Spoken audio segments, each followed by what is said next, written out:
The morning sun slanted through the pink curtains of 5-year-old Emily's bedroom. Her father, Jack, leaned against the doorframe, an amused smile on his face as he watched his precocious daughter carefully brush her dark hair in front of the heart-shaped mirror. "Almost ready for school, Pumpkin?" he asked. Emily met his eyes in the reflection, her expression adorably serious. "Just about, Daddy. I want to look my best." Jack chuckled. That was his Emily, always putting her best foot forward, wise beyond her years. Her preschool teacher, Mrs. Allen, often remarked that in her decades of teaching, she'd never encountered a child quite like her. "Did you know that Lily started reading chapter books?" Emily said as she placed her hairbrush on the white wooden vanity. "I think I'd like to try reading one too." "Is that so? Well, we can stop by the library after school and pick one out together." Emily's face lit up. "I would love that. Thank you, Daddy." She hurried over and hugged him tightly around the waist. Jack's heart warmed as he smoothed her hair. What had he done to deserve such a sweet, special little girl? Downstairs, he could hear his wife Sarah putting breakfast on the table. He hoped some food and coffee would ease the weariness from another long week at the office. All he wanted was a quiet weekend with his family. But as soon as Jack settled into his chair at the kitchen table, Emily hopped up beside him, her green eyes sparkling with curiosity. "Daddy, I've been thinking," she began in her high, earnest voice. "Where do people go when they die? Mrs. Allen said they go to heaven. But my friend Ava said there's no proof of that. She thinks people just disappear forever. But that can't be right, can it?"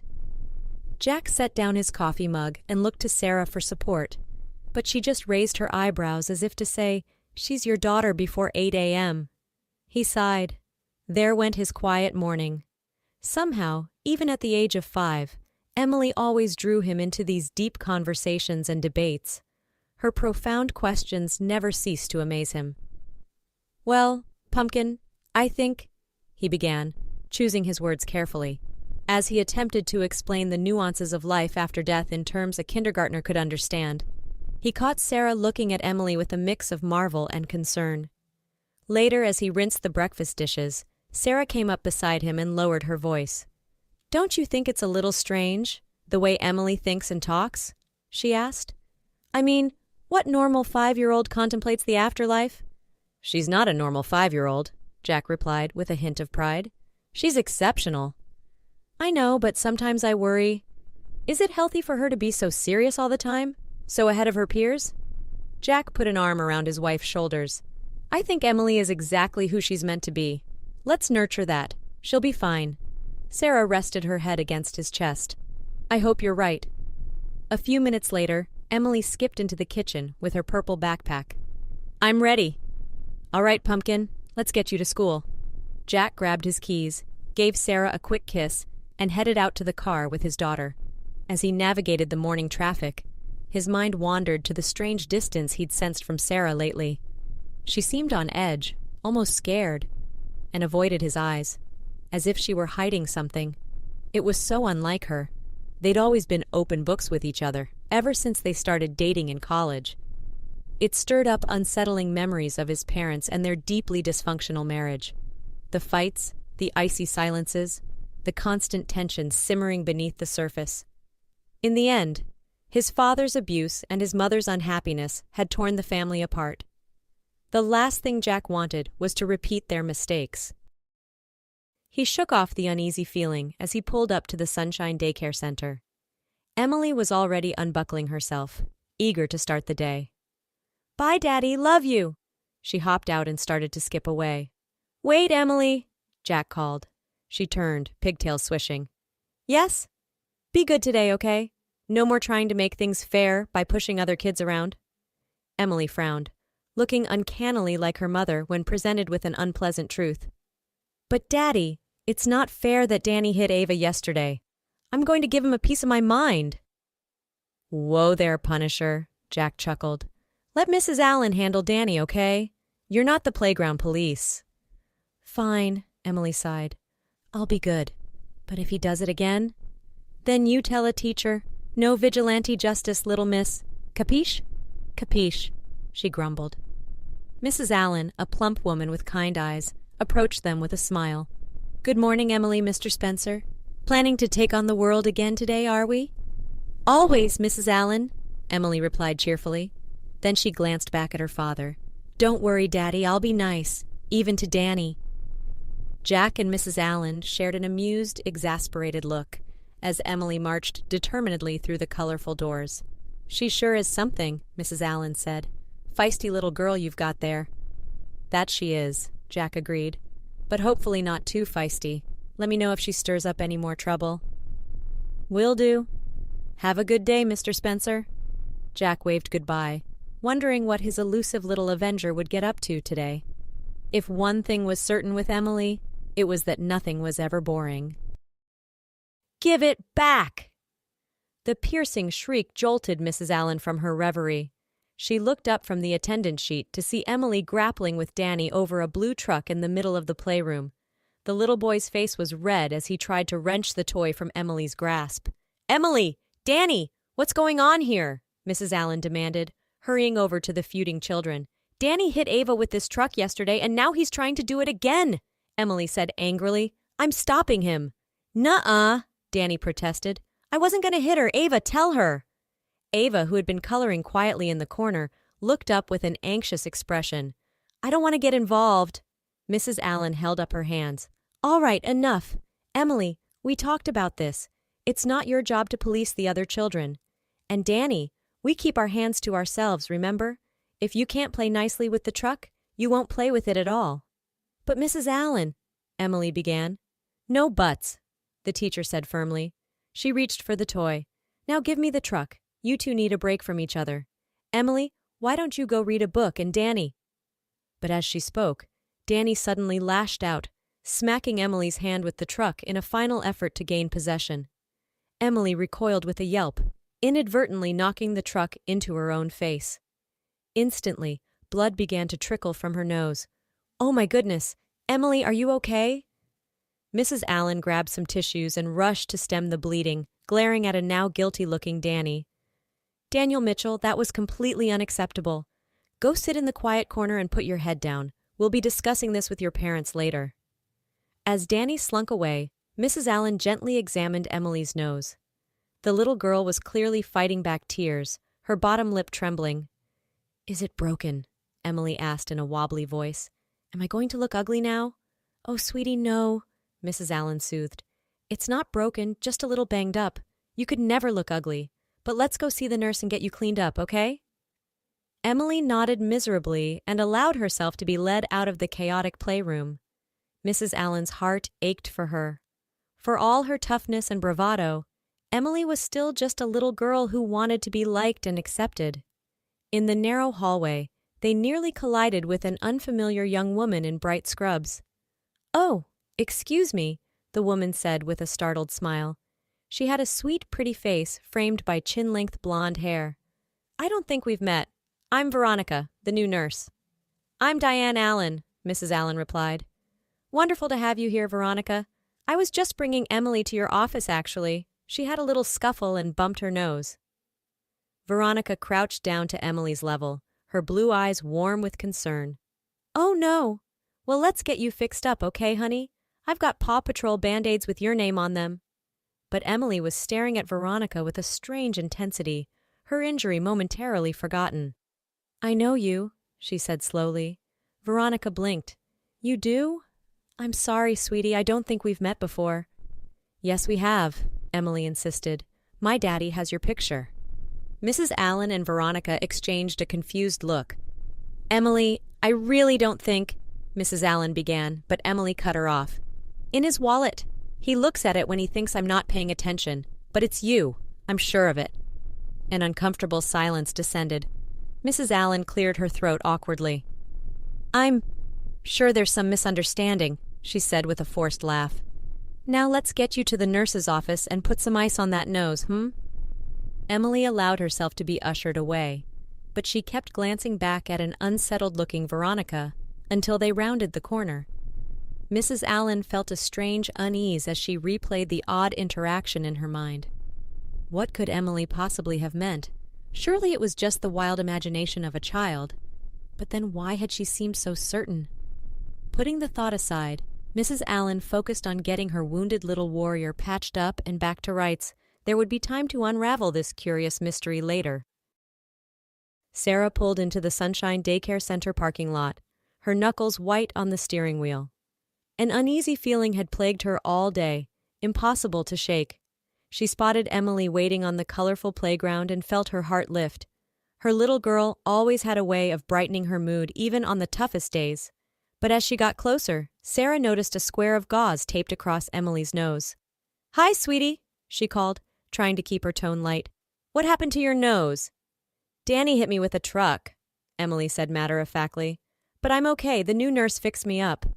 "Oh, honey, I'm so sorry," Sarah said, crouching down to examine her daughter's face with concern. "We'll have a talk with Mrs. Allen about Danny's behavior." As if on cue, the stout, kind-faced teacher approached them at the gate. But instead of her usual cheery smile, Mrs. Allen wore an odd, almost uncomfortable expression. "Mrs. Spencer, could I speak with you for a moment?"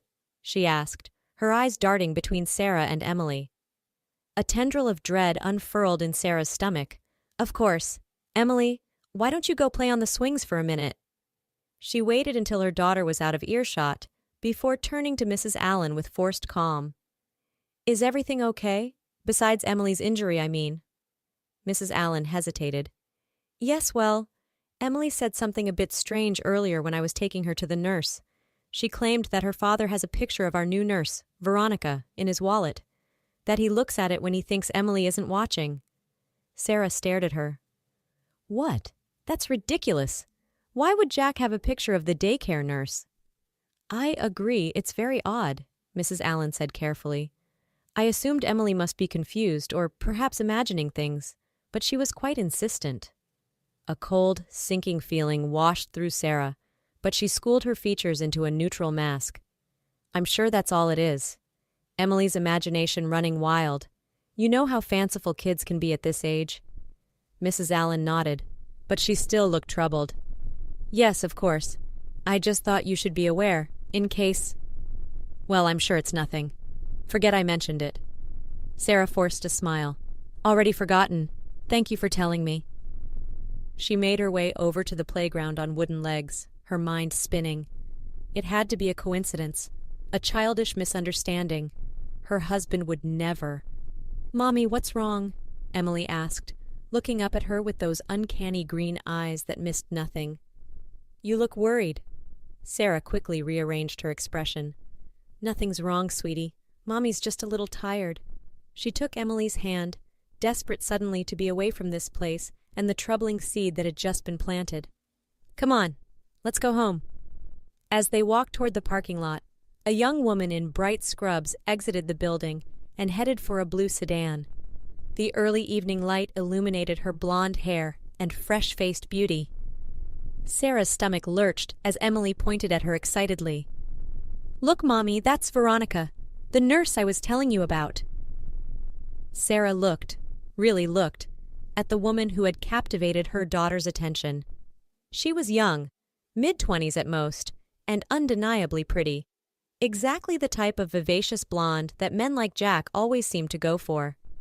Sarah's free hand unconsciously rose to touch her own face, tracing the faint lines that had appeared seemingly overnight. When had she gotten so old? When had her hair lost its shine, her skin its firmness and glow? Suddenly, Sarah felt every one of her 38 years weighing on her like lead. Next to this nubile young nurse, what chance did she have of holding her husband's interest? No wonder he carried another woman's picture, gazing at it in secret, pining for someone untouched by the ravages of age and motherhood. "Mommy," Emily's voice cut into her spiraling insecurity. "Can we go? I'm hungry." Sarah tore her gaze away from Veronica's departing form, blinking back the hot sting of tears. "Of course, sweetie," she said hollowly. "Let's go home." But even as she said it, Sarah knew nothing would be the same. The tiny fissure of doubt and fear inside her had cracked wide open, threatening to crumble everything she thought was stable and sure. As they drove away, Sarah gripped the steering wheel like a lifeline, fighting the rising tide of dread. Somehow she had to confront this. She had to know the truth about her husband and the mysterious young woman whose face he supposedly treasured. even if learning that truth destroyed her.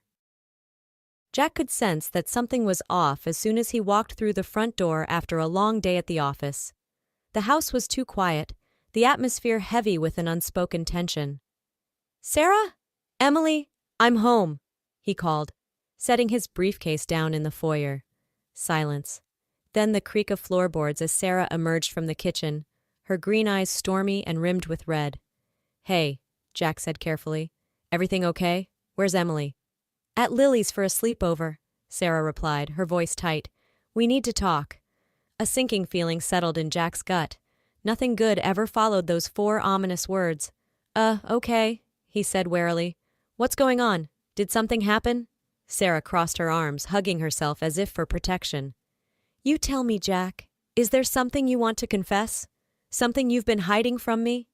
Jack's mind raced, trying to decipher his wife's cryptic accusations. "Hiding? Sarah, what are you talking about? I'm not hiding anything." She let out a brittle laugh, shaking her head. "Really? Because that's not what I heard. Emily seems to think you have a picture of the new daycare nurse hidden in your wallet. A picture you take out and look at when you think no one's watching. Care to explain that?" Jack stared at her, utterly baffled. "The daycare nurse? Sarah, I have no idea what you're talking about. I don't have pictures of anyone but our family in my wallet." "Don't lie to me," Sarah hissed, her eyes welling with fresh tears. "I saw her, Jack. I saw Veronica. She's young and beautiful and everything I'm not anymore. Is that why you're sneaking around behind my back? Because I'm not enough for you now?" Jack's mouth fell open in shock. "What? No. Sarah, I swear to you, I have never even met this woman. I don't know what Emily thinks she saw, but it's not true. There's no one else. There could never be anyone else. I love you." He reached for her, but Sarah jerked away, as if his touch burned. "Don't," she said brokenly. "Don't touch me. Don't tell me you love me when you're fantasizing about a woman half my age. I can't do this anymore, Jack." Tears were now streaming down her face, but her expression hardened with resolve. Jack felt his stomach drop to his knees as he realized what was coming. "Sarah, please," he begged. "Don't do this. It's not what you think, I promise you." "I want a divorce," Sarah interrupted, her voice leaden with finality. "I'll have the papers drawn up in the morning. I think you should sleep at your office tonight. I need some time to process this." "Sarah, please just go." She turned away, folding in on herself like a wilted flower, and Jack understood that nothing he said would penetrate her impenetrable wall of hurt and betrayal. Not tonight. Wordlessly, he gathered up his briefcase and trudged to the door, his mind spinning with confusion and despair. How had things unraveled so quickly? How could a simple childhood misunderstanding destroy his marriage in the blink of an eye? As the door clicked shut behind him, an awful thought occurred to Jack. Maybe this wasn't really about Veronica or Emily's wild story. Maybe Sarah had been looking for an excuse, a way out, and this was the perfect opportunity to cut and run. But why? What had he done to drive his wife away? He loved Sarah and Emily more than anything in this world. The idea that Sarah had been secretly unhappy, secretly longing to escape their life together, it gutted him. Numbly, Jack drove to his office building and let himself in with his keycard. His desk was still littered with papers from that afternoon's mergers and acquisitions meeting, a mess he couldn't stand to look at now. Instead, he collapsed onto the small leather couch in the corner, not bothering to remove his shoes or suit jacket. He stared up at the dark ceiling and tried to calm his racing thoughts, but peace eluded him. All night, one question played on an endless, agonizing loop in his exhausted mind. What was he going to do now? The next morning, Jack arrived at the Sunshine Daycare Center, just as the first tiny, tottering students began to file inside. His rumpled suit and bloodshot eyes earned him a few curious looks from the other parents, but he barely noticed. He had a single-minded focus: to get to the bottom of this disastrous misunderstanding. He spotted Mrs. Allen welcoming her young charges at the front entrance and hurried over to her. "Mrs. Allen," he called, "could I speak with you for a moment? It's urgent." The plump, grandmotherly teacher turned to him with a slight frown. "Of course, Mr. Spencer. Is everything all right? Where's Emily?" "She's with her mother," Jack said tersely. who I'm apparently divorcing, thanks to some crazy story Emily told about me having a picture of the new nurse. Mrs. Allen's eyes widened. Oh my, Mr. Spencer, I'm so sorry. When Emily mentioned it yesterday, I never imagined. She trailed off, looking distraught. Jack scrubbed a hand over his stubbled jaw. I need to talk to this Veronica. I have to clear this up before it destroys my family. Of course, Mrs. Allen said quickly. Let me just get Miss Johnson to watch the children, and I'll take you to her office. Poor thing, she must be so confused. A few minutes later, Jack found himself standing awkwardly in a small, brightly decorated nurse's office. Veronica sat behind her desk, looking wary and uncomfortable. Mr. Spencer, she said carefully, how can I help you? Jack took a deep breath, trying to calm his frayed nerves. Veronica, I'm sorry to barge in on you like this, but I need to know what's going on. My daughter seems to think I have a secret picture of you, and now my wife is threatening to leave me over it. Veronica's delicate brow furrowed. A picture of me? But that's impossible. We've never even met before. I know, Jack said desperately. Believe me, I'm just as confused as you are. Emily insists I have your photo in my wallet, but it's just not true. The only pictures I carry are of Sarah and Emily. He reached into his back pocket and produced his weathered leather billfold. Veronica watched warily as he flipped it open and carefully extracted a small, yellowed photograph from behind Emily's most recent school portrait. This is the only other photo in here, Jack said, holding it out to her. It's my mother. She passed away when I was a teenager. Veronica reached out to take the fragile photo, and as her eyes fell on the woman's face, she let out a sharp gasp. Oh my God, she whispered. That's my mother. But how? Jack's head snapped up, his heart pounding. What? Veronica met his shocked gaze, her blue eyes huge with astonishment. This is my mother, Victoria, but she died before I was born. My father always said I looked just like her. Understanding slammed into Jack like a freight train. Your mother's name was Victoria? And your father? Richard, Veronica said softly. Richard O'Connell. Jack felt the world tilt on its axis as the pieces fell into sickening place. Richard O'Connell, his mother's second husband. The man she'd married in secret when Jack was just a boy, before whisking off to start a new life without him. I can't believe this, Jack said hoarsely. All these years I never knew. Veronica reached out to grip his hand, her eyes shining with emotion. We're family, she said wonderingly. I have a brother. Mrs. Allen watched the stunning reunion with joyful tears in her eyes. Brother and sister, separated by a cruel twist of fate, yet brought together again by a child's innocent observation. It was like something out of a storybook. Jack knew he should be reeling from this life-altering revelation, but in that moment, all he could think about was Sarah. He needed to go to her immediately, to explain everything and beg her forgiveness. He couldn't lose his wife, not when they'd already lost so much precious time to secrets and misunderstandings. He squeezed Veronica's hand, then released it and stood up. I'm so sorry, but I have to go. I have to talk to Sarah before this goes any further. But I want to know everything about you, about our family. Can we meet later? Tonight? Veronica nodded quickly. Yes, of course. I need to process this too.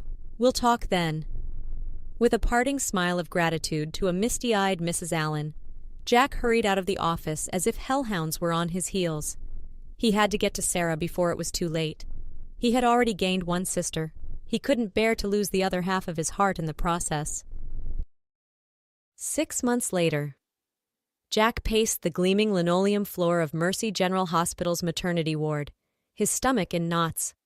He couldn't remember ever being this scared, this exhilarated, this completely off balance. Not even when he'd stood outside Sarah's lawyer's office 6 months ago, divorce papers in hand, preparing to lay his heart at her feet one last desperate time.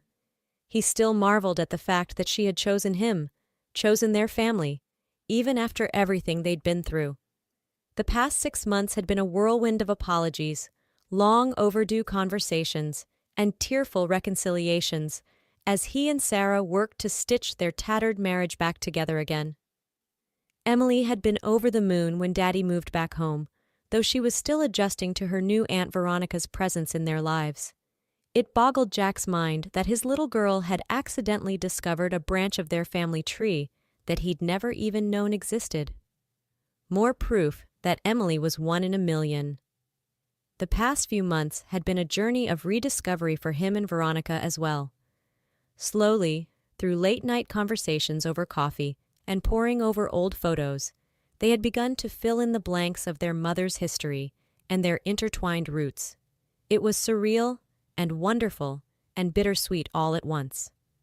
Now, Veronica sat calmly in a waiting room chair, watching her newfound brother wear a groove in the floor.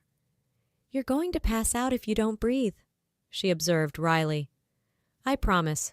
Sarah's in good hands. Women have babies every day." "I know that," Jack muttered. "Doesn't make it any less terrifying. I thought I'd be an old pro at this the second time around, but I think I'm more worked up now than when Emily was born." Veronica raised an eyebrow.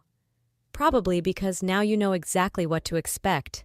The freaky Twilight Zone birth canal, the stitches, the—" "Please stop," Jack groaned. "I'm already fighting the urge to bust in there and yank my wife out before the spawn of Satan rips her to shreds." Veronica snorted. "Wow. I really hope you're planning to clean up that attitude before you see your new sons for the first time." "Sons?" Jack asked absent-mindedly. Then his head snapped up as his sister-in-law's words registered. "Wait, how did you know it was a boy's?"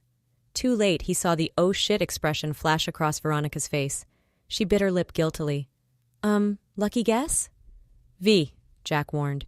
"Did Sarah tell you something that I don't know?" Veronica squirmed in her seat. "Well, not exactly. It's just, when she had her last ultrasound, the doctor thought he might have seen—" "You know what? Forget it. I'm sure it's nothing." She smiled brightly, fooling absolutely no one. Jack opened his mouth to unleash a barrage of questions, but just then, the double doors to the delivery ward swung open. A nurse in pink scrubs emerged, her face wreathed in smiles. Jack's heart leapt into his throat. This was it, the moment of truth. "Mr. Spencer?" the nurse called. "That's me," Jack croaked, raising a shaky hand. "Is my wife—" "Your wife is doing splendidly," the nurse assured him. "Congratulations, Dad. You have 2 healthy baby boys." The world seemed to tilt and spin around him. Jack gripped the back of a chair, certain he had misheard. "2?" he whispered. "Did you say—" The nurse grinned. "That's right, twins. They're a little small, but that's to be expected. You can come back and see them now." Jack turned to Veronica, his eyes huge with shock. She jumped up and threw her arms around him, laughing with delight. "Oh my God, Jack, did you hear that? Twins! And boys, just like I accidentally ruined the surprise about 30 seconds ago." Jack hugged her back reflexively, his mind whirling. Twins. 2 boys. He was a father of 3 now. How had this happened? Dimly, he registered Veronica pulling back and giving him a little shove toward the delivery ward doors. "Go," she urged, her eyes misty. "Go kiss your incredible wife and meet your sons." Jack nodded dumbly, still reeling as he followed the beaming nurse through the swinging doors. The bright lights and antiseptic smell barely registered as he walked down the hallway in a daze. In what felt like seconds and a lifetime, he was standing outside room 2187, staring at the small placard that read Sarah Spencer in neat black letters. His heart felt like it might pound right out of his chest. Slowly, he pushed open the door and stepped inside the dimly lit room. And there was Sarah, looking exhausted and radiant as she cradled 2 impossibly tiny blanket-wrapped bundles close to her chest. She looked up and met his shell-shocked gaze, a beatific smile on her face. "Hey, Dad," she whispered. "Come meet your boys." Drawn forward as if by a magnet, Jack approached the bed and sank down on the mattress beside his wife. Up close, he could see the downy heads and scrunched pink faces of his newborn sons as they nestled against Sarah's breast. "Oh my God," he breathed. "Sarah, they're incredible. You're incredible. I can't believe you did this." Carefully, he reached out to stroke a feather-light finger across one tiny brow. A pair of hazy blue eyes fluttered open at his touch, unfocused but achingly perfect. "I know we only picked out one name," Sarah murmured, "since someone wanted to be surprised." "In my defense, I was only expecting one surprise," Jack joked weakly. He couldn't seem to tear his eyes away from the miniature miracles in Sarah's arms.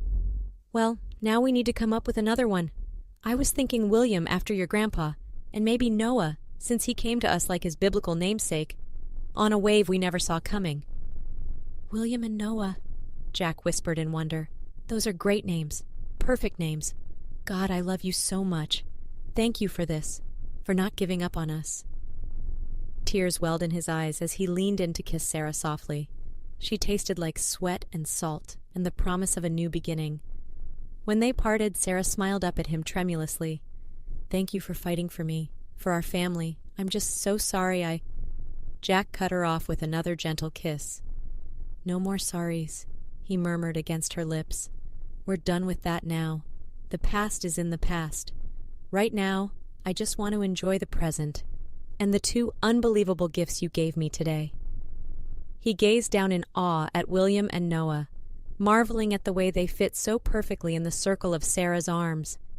He thought his heart might burst from the sheer force of love and joy and protectiveness that swelled within his chest.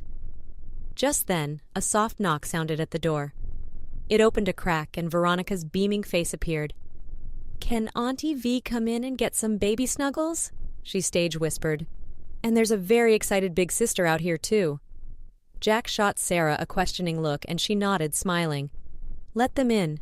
It's time for this family to be together." The door burst open, and Emily rocketed into the room, all excited squeals and wild pigtails. She scrambled onto the foot of the bed and gazed raptly at her new brothers, while Veronica perched beside her. "They look like raisins!" Emily announced gleefully. Jack snorted, while Sarah giggled and made the obligatory noises about them being the most beautiful raisins ever. Jack sat back and drank in the sight of the people he loved most in this world, his heart so full it felt like it might shatter from the strain of holding so much happiness.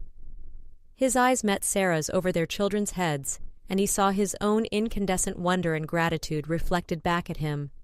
After all the struggles and heartache and misunderstandings, they had made it here, together. As an unexpected upwelling of emotion clogged his throat, Jack finally allowed the tears to slip free. They were tears of disbelieving joy, of soul-deep thankfulness for the miraculous detours life had thrown his way.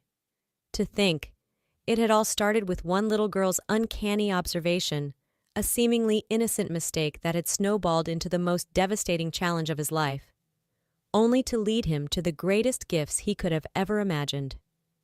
The universe worked in mysterious ways, but sitting there in that hospital room, surrounded by the laughter and chaos of his pieced-together family, Jack knew one thing for certain. He wouldn't change a damn thing, not for all the lost pictures in the world.